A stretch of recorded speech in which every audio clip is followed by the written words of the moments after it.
Hello, welcome to section 2 of chapter 3. We are going to be looking at transactions affecting prepaid insurance and supplies. Those are both asset accounts.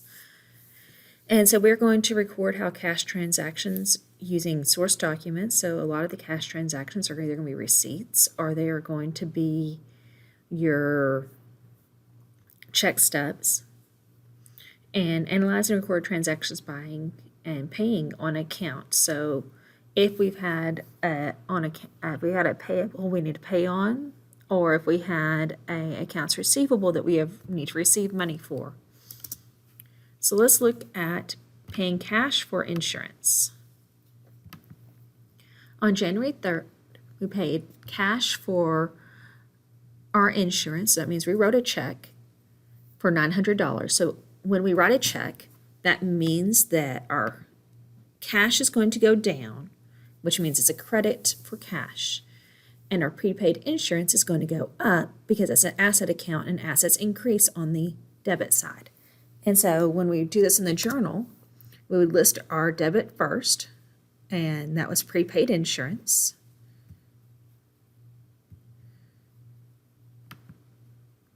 And then we will list our cash second because that was our credit account. Both of them are going to match in the totals, and they are both $900.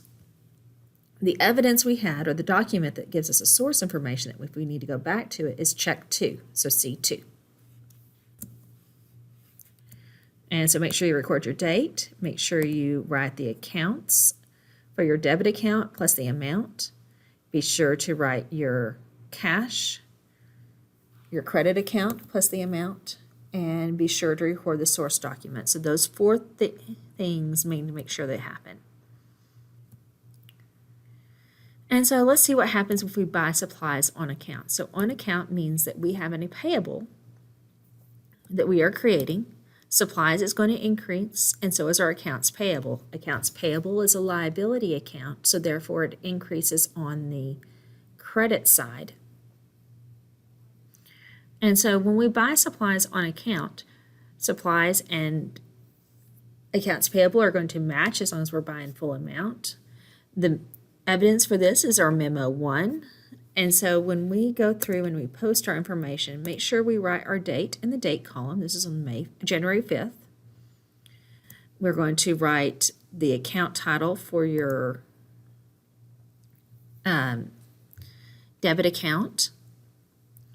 And the amount was $200.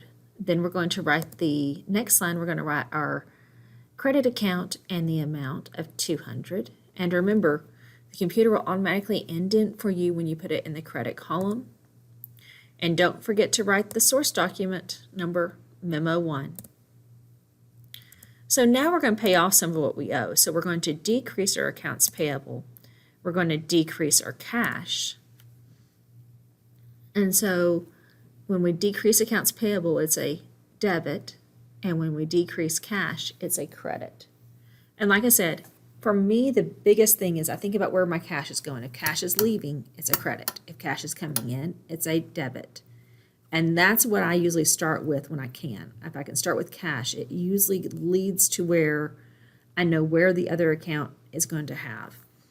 And so we write our date in the date column.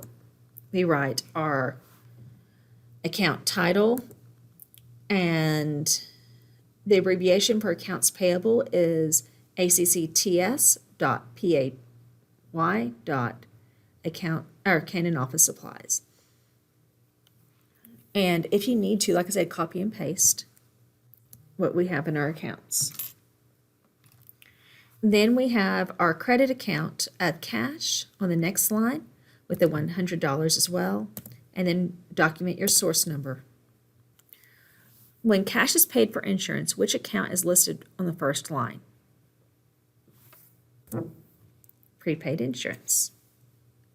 That is your debit account. When supplies are bought on account, which account is listed on the first line of entry? Supplies. When supplies are bought on account, which account's listed on the second line of the entry? Your accounts payable. When cash is paid on account, what account is listed on the second line of the entry? Cash. So let's go ahead and look at the work together. So we bought supplies on account from Supply Mart. It doesn't say that we paid cash for it. It says on account. So that means anytime you see on account, that means either a payable or a receivable is happening. If we did it, it's a payable. So let's go find Supply Mart, accounts payable. And that is the liability account. So supplies is going to increase and the liability is going to increase.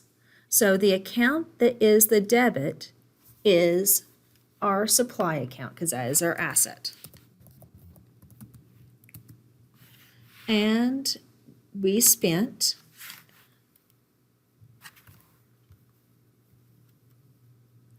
$600. Our credit account is our accounts payable Supply Mart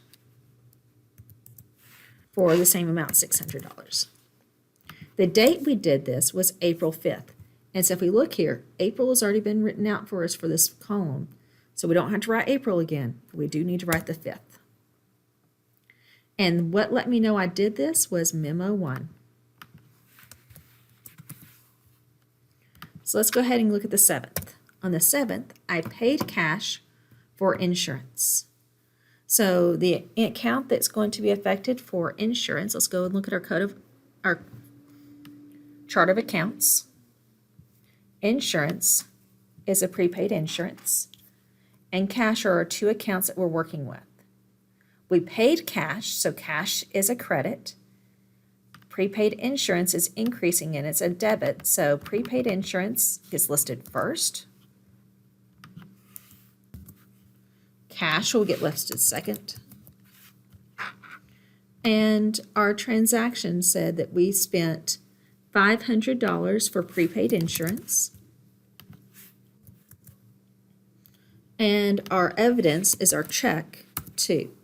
Anytime you have a check, cash is listed second. On the 9th, we paid cash on account to Supply Mart. So we paid cash, so that means cash is going to be listed second. Cash is our credit. And so let's figure out what we need to do for our on account. Well, our on account is the same as up here. We are paying off some of this debt. And so to decrease our debt on a payable, that is going to make it a debit account. This is with the evidence of check 3. And the amount that we received or we paid off, we paid $300 off of our $600 total. And you may grade this step now, save and continue, excuse me. And then you'll work on the second one by yourself.